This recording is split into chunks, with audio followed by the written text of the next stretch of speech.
7 days without a single migrant coming across in an illegal small boat was a surprise. But guess what? Yesterday, nice day and all that, 526 more came across in 8 separate boats. That takes Keir Starmer's personal tally since this government came in on July the 4th to 6,246. That's pretty hefty. That's, as I say, a huge number in less than 2 months. And the total for the year is now almost 20,000, 19,820. So the story is, and still they come. The politicians will say, don't call it an invasion. Language is very important. Yeah, it is very important, so I'm going to use language accurately. This is an invasion. Let's talk to the research director at the Centre for Migration Control, Robert Bates. Hello, Robert. Evening, Kev. Thanks for having me. Thanks for joining us. A familiar story, of course. Can't quite work out why there were no migrants for the past week. I think the weather, I was away, but I gather the weather wasn't very good for a while. But yesterday, very clement conditions, 526 in 8 boats. That's quite a bumper arrival, isn't it? Yeah, another day, another record broken, another staggeringly high number. I think the British public will be getting thoroughly sick of hearing of this. I think even despite the slightly tranquil 7 days that we were able to enjoy in the last week, we're still way on course to beat last year's total. I think at the moment we're on about 2,000 more this year than we were this time last year. So I think the crisis doesn't seem to be abating in any sense of the word. In fact, it seems to be getting worse.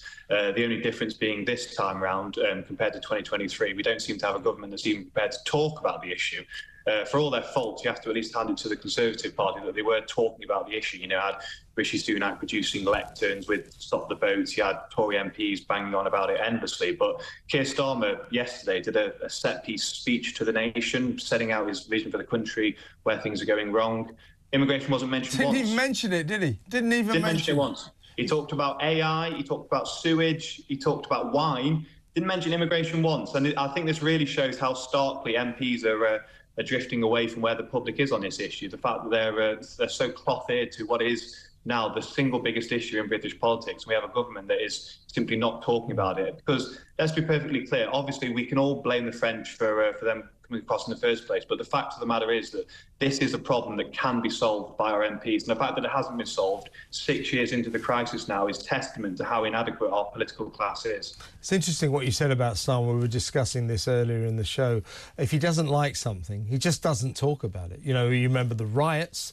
We're all going, well, this is because people are furious about the migrant crisis. Wouldn't talk about it. Wouldn't talk about the reasons. You're right. It's because the reason was the migrant crisis. Now, this government's failure to do anything about this escalating crisis is a real scandal, I think. Of course, his first act, old Starmer, on day one of his rancid administration, was to cancel the Rwanda scheme. The Rwanda scheme, you know, a lot of people say, oh, well, it was rubbish anyway. To be fair to the Rwanda scheme, we don't know. It never started. It just didn't start. So he cancelled it before he even tried it, thereby removing, whatever you think about it, the only deterrent.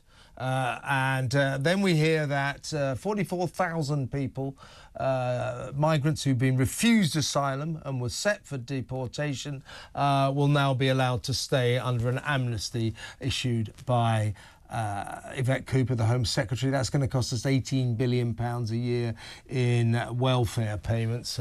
So the scale of this is off the scale. And more importantly, perhaps, you know, this border security command that Yvette Cooper made so much of. Oh, we're going to set up this crack squad of people. We're going to smash the people smuggling gangs. I always said, and I'm sure you agree, Robert, smashing the people smuggling gangs will not solve the crisis. You have to stop the migrants. As long as migrants come, there will be people smuggling gangs. You can put the current ones in prison. There will be new ones on the scene in seconds flat. So it's a misnomer anyway. But the point is, there's no sign of the Border Security Command. It hasn't happened. There's no one to run it. They haven't recruited anyone. So this government is basically going, forget it. You know, just let them come. It's a disgrace, isn't it? Exactly. The post is empty. The head honcho of the new border command is still a vacant position. We have, I think, a couple of dozen people probably working out of a WeWork somewhere up in the north of England, allegedly processing asylum claims. The advice I'd give to your viewers is, as soon as Keir Starmer starts to rattle on about the gangs, is to just tune out, because you know he's not really on your side when he starts talking about that. Fact of the matter is, as you rightly point out, the issue isn't the gangs. They are simply profiting from a demand. We need to do all we can. And again, to reiterate my previous point, this exists in the power. This is solely in the hands of MPs to fix this issue. We need to send a strong message to those still coming across the channel that they're not wanted. We don't want them to make the crossing, because if they do, they will be sent packing. And the way we do that is, as you're probably well versed at this point, is we leave the ECHR, we scrap the Human Rights Act, Refugee Convention, and then we need to start having serious conversations about how many we're going to deport. The 90,000 that were earmarked for Rwanda is probably the bare minimum that we need to think of, because let's not forget, we have a backlog now of about 120,000 that have come across on small boats. By their very nature of coming across on the small boats, they are criminal. They've broken our laws. The first thing they've done as they enter our country is to show contempt for our institutions, for our processes. And are they really the kind of people that we want in our country? No, I don't think so. So what we really need to do is we need to send a strong message to those looking to come across, because there are hundreds of thousands, millions even, still around the world that are thinking, you know what, I fancy making a cushy life for myself. I fancy making the trip over to Europe and then hop, skip and a jump across the channel. And then once I'm there, wait a few years, Labour government are in place, I'll get waved through anyway, I'll get given asylum, and then once I'm there, I'll be able to bring my family across as well via the family reunion route, because immigration statistics that came out last week, not talked about too much, but they actually showed that the number of people that are coming across as part of the family reunion scheme to link up with those that were given asylum has actually increased threefold in just a year. So the problem is actually escalating via the back doors as well. It's not just the channel. And of course, the truth is, they don't want to tell you this, but Labour actually like migrants. They like them coming over.